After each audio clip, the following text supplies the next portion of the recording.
Welcome back to day 10 of the course in mastery. Today, Tom Wood is going to apply what you learned yesterday about building rapport to the incredibly lucrative skill of networking. Following him, Dr. Sheila Marie Bethel is going to tell you a story of an amazing networker. Thanks, Coral. Yesterday we talked about building rapport, respect and responsiveness. Today, we're going to show you how to network using rapport to get anything you want in life. The secret to networking is really simple, but it's almost always forgotten. Most people who call themselves networkers actually do it completely wrong. Most people think the key to networking is to use your contacts to get what you want, but that's not it at all. It's to use your contacts to help them get what they want. What? You say? I can't help everybody get what they want. I don't have all the skills. I don't have that much time. Exactly. It's your job to match people together, find commonalities, put people together with other people that can help each other. You want to be the go-to person when someone has a problem so that you can help them. Because once you help enough people, the magic starts to happen.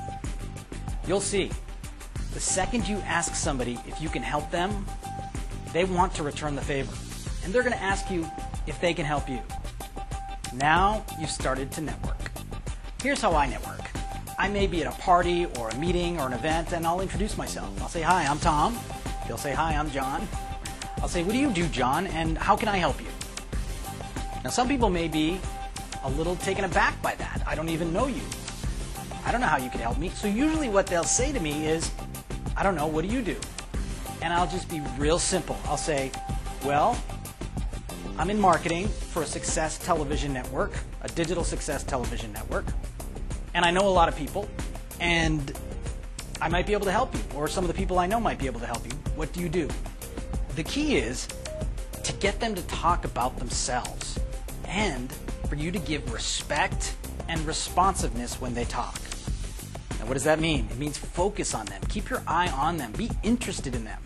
Your interest in them and their problems and your ability to solve their problems will make them 10 times more likely to want to help you. The more people you help, the more help you'll get. Here's your action task for the day. Now remember, this is not a lazy man's show. You've got to take action. Write things down in your journal and take action. Today, what I'd like you to do is introduce yourself to 3 people. And when you introduce yourself, I'd like you to say, hi, my name's Tom, or your name, and then ask them, what do you do, and how can I help you? Do it 3 times today. You'll find out that the more you do it, the better you get at it. That's it for today. We'll see you tomorrow.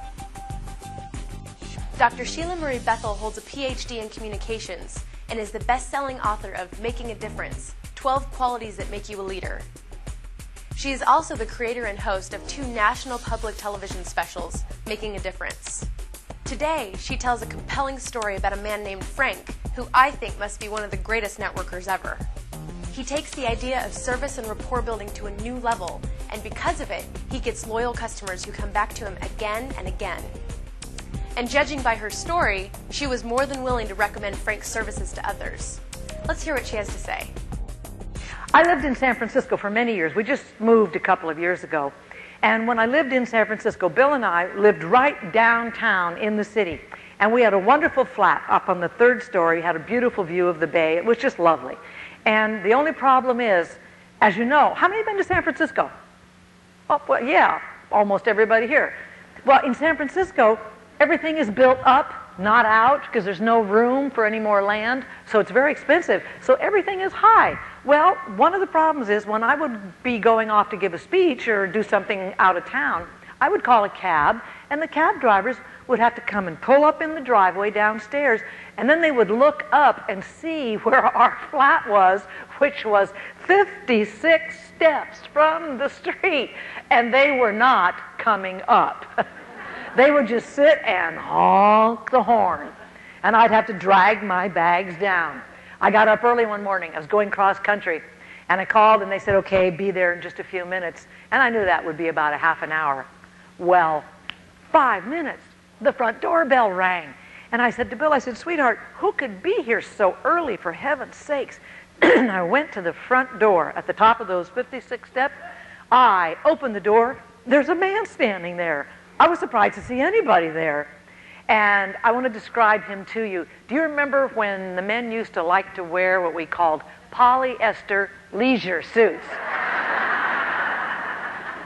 Big, fat, wide tie, too short, couldn't tuck in his trousers, an Irish cap, and a smile from ear to ear. And he says, "Good morning, I'm here to take you to the airport." I said, "You're my cab driver?" He said, "I am indeed." He said, "Do you have any bags this morning?"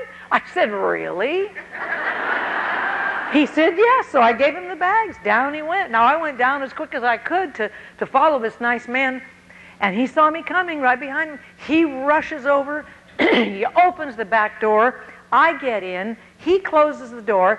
And on the back seat next to me are 3 morning newspapers neatly lined up. It was great.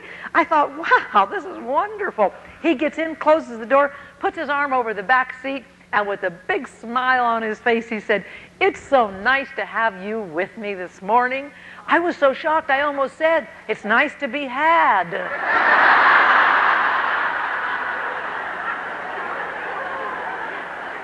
He said, "Shall we go now?" I said, "That'd be real nice." Driving down the freeway, he says to me, "Would you like to have a cup of coffee this morning?" I said, "I can't stop. I have a plane to make." He said, "Oh, no, you don't understand." He goes into the glove compartment.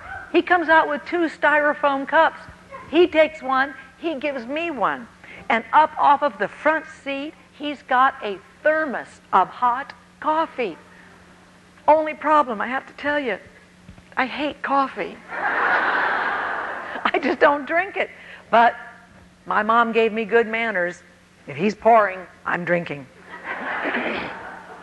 We went down the freeway. He dropped me off at the airport. It was a Tuesday. I was out around the country doing my speeches and seminars and television work and all of that.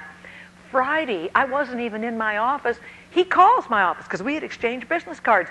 And my secretary, Linda, answered, and he introduced himself. And he said, "Now, next week, where is she going? What airline? What baggage does she have? What time is the flight? Anything I can do to help?" And he says, "And if I'm off duty, don't worry about it. I'm going to be there. But if I'm off duty, I will make sure that somebody else is there to pick her up." He said, "I am now in charge of transportation." And Linda said, "Excuse me?" And I never called another cab for 2 years. He was there every single time, or made sure somebody else was. He was incredible. And in fact, in the beginning of our relationship, I started to take him a croissant to go with the coffee. I've been riding with him for about 6 months, and I got in the cab, and I said, "Frank," his name was Frank, I said, "I got to ask you a question." He said, "Okay." I said, "You are so good. You never seem to miss." I said, "How are you so good?" I said, "What's your secret?" He says, "Well, I do try to focus." I said, "You sure do." I said, "You take cab driving, which most of us would look at as kind of a menial job. You turn it into a profession." He said, "Well, thank you." I said, "How is it you do that?" And he went into his wallet. He pulls out a 4x6 card. And he said, "Well, this is one of the main things I do." He said, "You see, this is my morning checklist. When I come in to get my cab, before I leave, I get out my checklist." And he says, "And I check things off." He showed it to me. It looked like the check-off list of a 727. And he said, "Okay, before I leave," I go, "check it off, check it off, check it off. Whoops, watch this one. Check it off, check it off, check it off, check it off, check it off, check it off." And I thought, thank you, God. How could I make up Frank? He was incredible. And the thing I learned from Frank, which is no small thing, is that he understood accountability and responsibility. And best of all, he was CEO of Frank. And don't we all want to be CEO of us? Ladies and gentlemen, take a card. Focus. Write down what makes you a pro at what you do. Write down what makes you good at what you do so you can focus, focus, focus. Can you imagine the success and relationships you would create if you applied the same principles that Frank did to his job to your networking skills? Amazing. Tomorrow, Tom Wood is going to take communication to the next level, and he's got a plan of action to back it up. Come back and learn how to get people excited about what you're doing. Follow your lead and take action with you. We'll see you tomorrow.